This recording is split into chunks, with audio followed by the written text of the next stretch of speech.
Sumainyo ang Panginoon.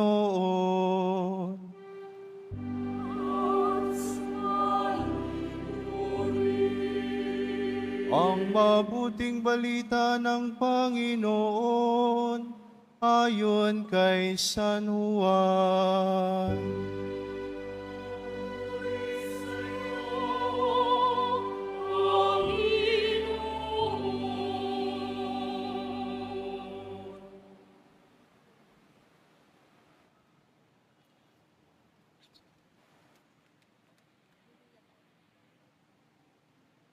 Kinabukasan, nakita ni Juan si Jesus na lumalapit sa kanya. Sinabi niya, "Ito ang kordero ng Diyos. Ito ang nag-aalis na mga kasalanan ng sanlibutan." Siya ang tinutukoy ko nang sabihin kong dumarating na kasunod ko ang isang higit sa akin, sapagkat siya'y siya bago pa ako ipanganak. Hindi ko rin siya lubos na nakikilala noon, bagamat ako'y naparitong nagbibinyag sa tubig upang ipakilala siya sa Israel. Ito ang patotoo ni Juan. Nakita ko ang Espiritong bumababa buhat sa langit, gaya ng isang kalapati at nananatili sa kanya. Hindi ko nga siya lubos na nakikilala noon, ngunit ang nagsugos sa akin upang magbinyag sa tubig ang nagsabi sa akin, "Makikita mo ang Espiritu na bababa at mananatili sa isang tao. Siya ang magbibinyag sa pamamagitan ng Espiritu Santo. Nakita ko ito at pinatotohanan kung siya ang anak ng Diyos." Ang mabuting balita ng Panginoon.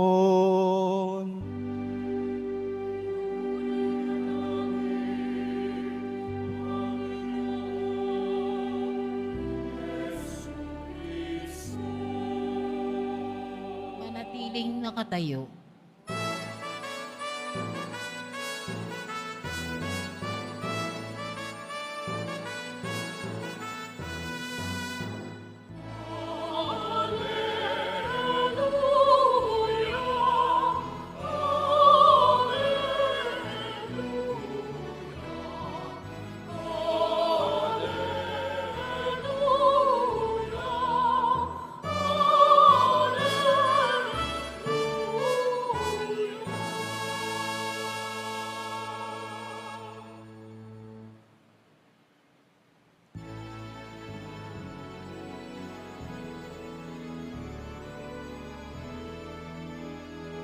Magsiupo po.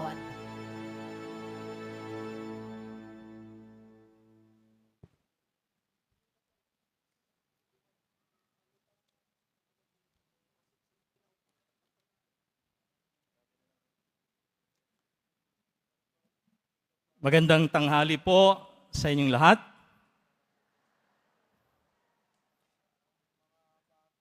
Hayaan niyong batiin ko na rin kayo ng Happy New Year. Pwede pa, no?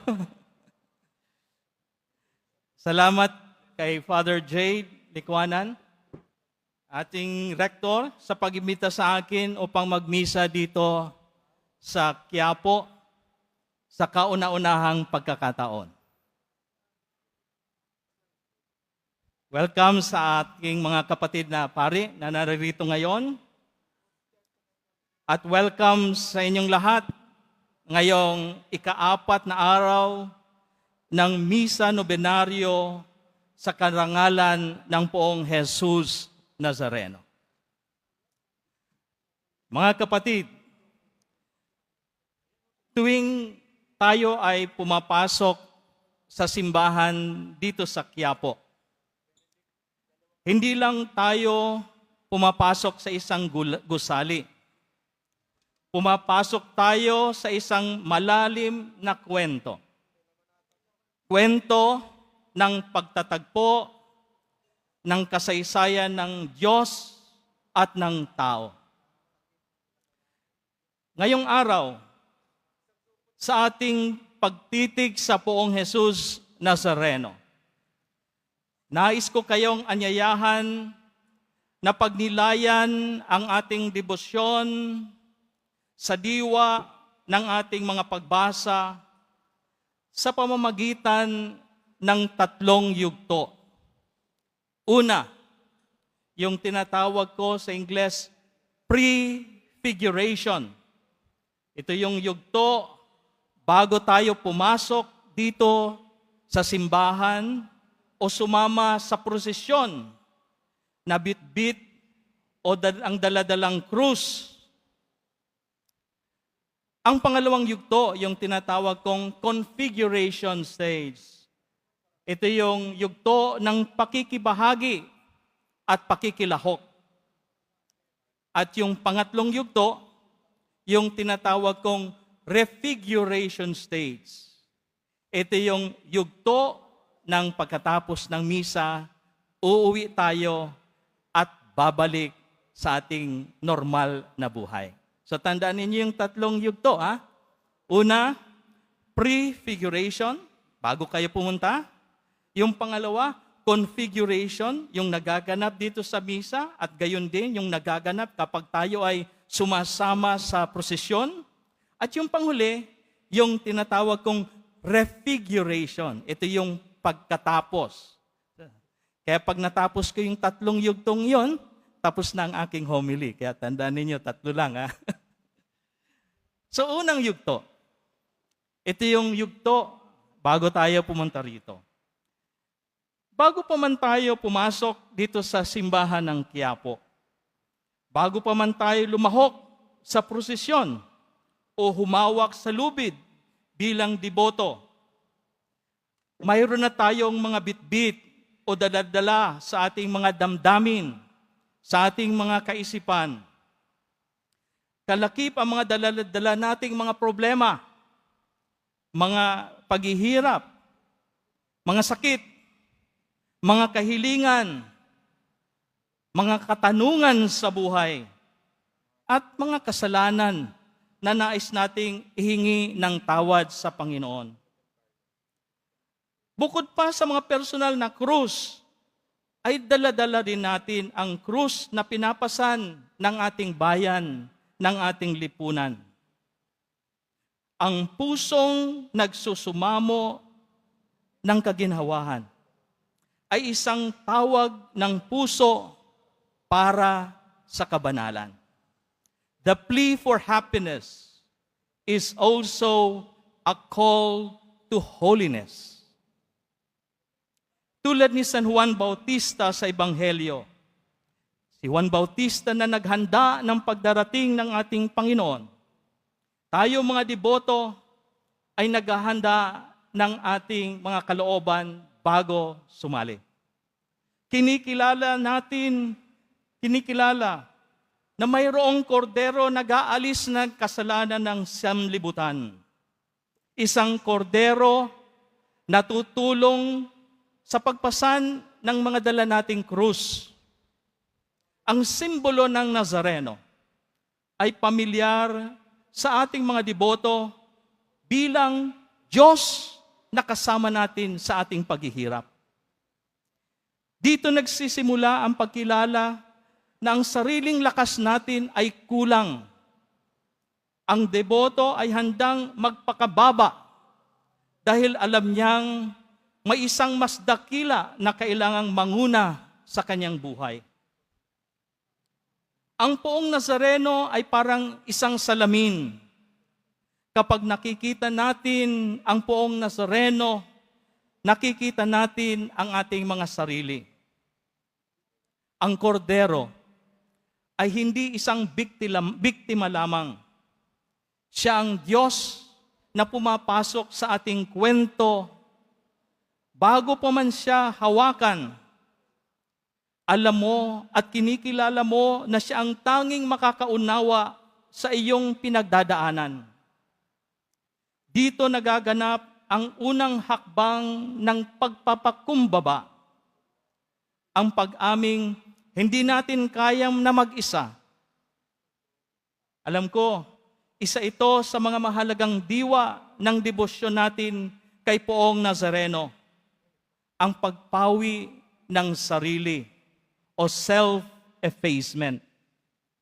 Sa libu-libong sumasama, milyon pa nga, mga nakapaa, pawisan, siksikan, dito nawawala ang ranggo. Walang mayaman, walang mahirap, lahat ay deboto. Ito yung tinatawag ng isang antropologo na komunitas. Ito yung mga sagradong sandali na kung saan kusang binababa ng tao ang kanyang estado upang maging kapantay ng lahat. Alam nyo, sa ating pananampalataya, ipinapahayag natin sa Diyos, Panginoon, dito sa Quiapo, ikaw ang bida. Hindi si Batang Quiapo. Ikaw ang bida, ikaw ang sentro, at hindi ako. Tulad nga ng sinasabi ng ilang mga na-interview kong nagpapasan, hindi po kami, Father o Bishop, ang nagdadala ng Nazareno. Ang Nazareno po ang nagdadala sa amin. Tulad ni Juan Bautista, hindi natin inaangkin ang karangalan. Hindi bida ang sarili. Lumalapit tayo sa poon. Sumasama tayo sa prosesyon. Hindi para mai-post sa social media, hindi para ipuri ng iba, kundi kilalanin ang ating kainaan. Kailangan natin ang poong Nazareno. Kailangan natin ang Panginoon sa ating buhay. Kaya kapag ikaw ay deboto ng Nazareno, bawasan ang iyabang. Kapag ikaw ay deboto ng Nazareno, bawasan ang magagalitin. Wakasan ang pagkaganid. Tapusin ang pagiging korap. Dito sa Quiapo, ang nagiging tampok na disposisyon ay ang pagtitimpi, ang pagdamay, at malasakit sa kapwa. Siya'y dapat maging dakila at ako'y dapat bumaba. Pangalawang yugto. Malapit na tayo, ha? Pangalawa na. Ito yung tinatawag nating configuration. No? Ito yung pakikilahok. No? Ito yung mismo na oras ng debosyon. Ang pagsali natin sa prosesyon, yung tayo ay nakikipagsiksikan, naamoy natin yung amoy ng katabi natin, at naamoy din nila ang amoy mo. Dito, nagtatagpo ang kwento ni Jesus at ang kwento mo na deboto.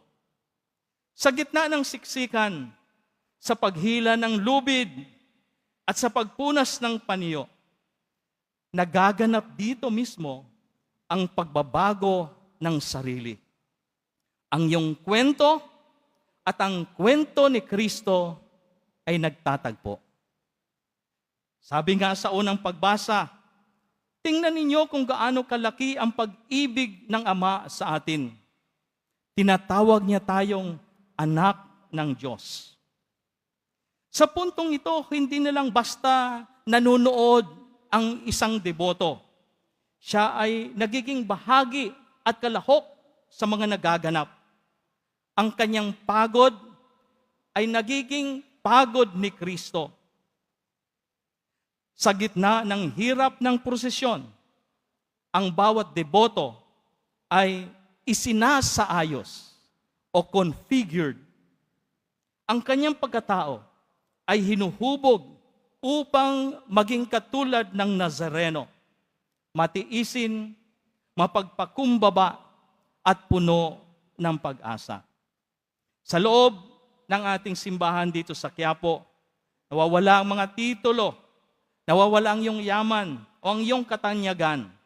Ikaw ay nagiging isang anak ng Diyos na sumasandal sa Ama. Ito ang tunay na kahulugan ng narinig natin sa Ebanghelyo. Siya'y dapat maging dakila at ako'y dapat bumaba.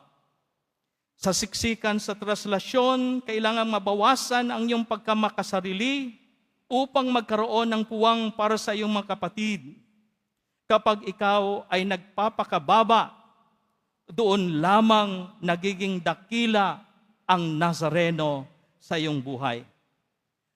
Ang iyong pagkilala sa kung sino ka ay hindi na nakabatay sa kung ano ang mayroon ka, kundi sa kung kanino ka kabilang.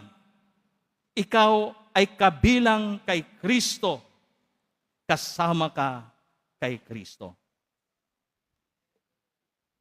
Pangatlo, malapit na yung tinatawag nating refiguration. Dito na yung pagkatapos. May naganap kaya sa atin pagkatapos ng prosesyon? May nangyari kaya sa atin pagkatapos magsimba sa Quiapo? Sabi ng aking kaibigang pilosopo, si Paul Ricoeur, sabi niya, ito actually ang pinakamahalagang yugto. Ang pagbabagong magaganap sa deboto matapos ang karanasan. Ang deboto ay lumalabas ng Quiapo na may bagong pagtingin sa mundo. Pag-uwi niya sa bahay, hindi na siya dating tao. Siya ay anak na ng Diyos. Siya ay isang anak ng Nazareno. Ang kanyang kwento ay refigured na o nabigyan ng bagong pagkatao, nabigyan ng bagong pananaw, nabigyan ng bagong kahulugan. Ang kanyang kahirapan ay hindi na isang sumpa, kundi isang misyon na kasama ang Diyos. Ang tunay na refiguration ay makikita kung pagkatapos ng debosyon, ang tao ay nagkaroon ng pagbabago sa sarili. Ang paglaki ni Kristo sa kanyang puso, He must increase, ay nagbubunga ng pag-iwas sa kasalanan. Decrease of our sins. At pagsasaayos ng ating mga ugnayan. Ang debosyon ay hindi natatapos paglabas sa simbahan. Ang tanong dito sa huling yugto ay kung paano mo tinitingnan muli o babasahin ang iyong kwento, ang iyong buhay pag-uwi mo sa iyong pamilya, pag-uwi mo sa iyong trabaho, sa inyong mga komunidad. Ang tunay na deboto ay hindi lamang yung nakahawak sa lubid, kundi yung nagpabago ng buhay dahil sa kanyang hinawakan. Kung ikaw ay humawak sa Nazareno, dapat ay mas maging mahabagin ka. Kung ikaw ay lumingon sa Kanya, dapat ay iniwan mo ang iyong mga kasalanan. Ang ating pag-asa ay hindi lamang basta himala para sa sarili, kundi ang pag-asa na balang araw, tayo ay magiging katulad ni Kristo. Sa mundo nating puno ng pagkakabaha-bahagi dahil sa maling impormasyon, ang deboto ay tinatawag na maging saksi sa katotohanan. Sabi nga sa unang pagbasa, ang nananatili sa kanya ay hindi nagpapatuloy sa pagkakasala. Ang pagpapakababa ng sarili ay ang pag-iwan sa ating hilig na magpakalat ng chismis o fake news na nakakasira sa kapwa. Ang pagdakila kay Kristo ay ang pagpili sa katotohanan, kahit ito ay mahirap. Ang tunay na deboto ay hindi nagiging instrumento ng panlilinlang sa kanyang kapwa. Maraming Pilipino ang dumaranas ng hirap dahil sa taas ng presyo ng bilihin at kawalan ng katiyakan sa trabaho. Ang traslasyon ay simbolo ng pagtutulungan. Kapag may nadadapa sa siksikan, may humihila pataas. Di ba ginagawa natin yan? Sa labas ng Quiapo, naway maging ganito rin tayo. Ang pag-unlad ni Kristo sa ating puso ay makikita kung paano tayo tumutulong sa mga Nazareno ng ating lipunan. Ang mga nagugutom, ang mga nawawala ng trabaho, at ang mga kapuspalad. Huwag nating hayaang mapatid ang lubid ng ating pagdadamayan sa gitna ng krisis.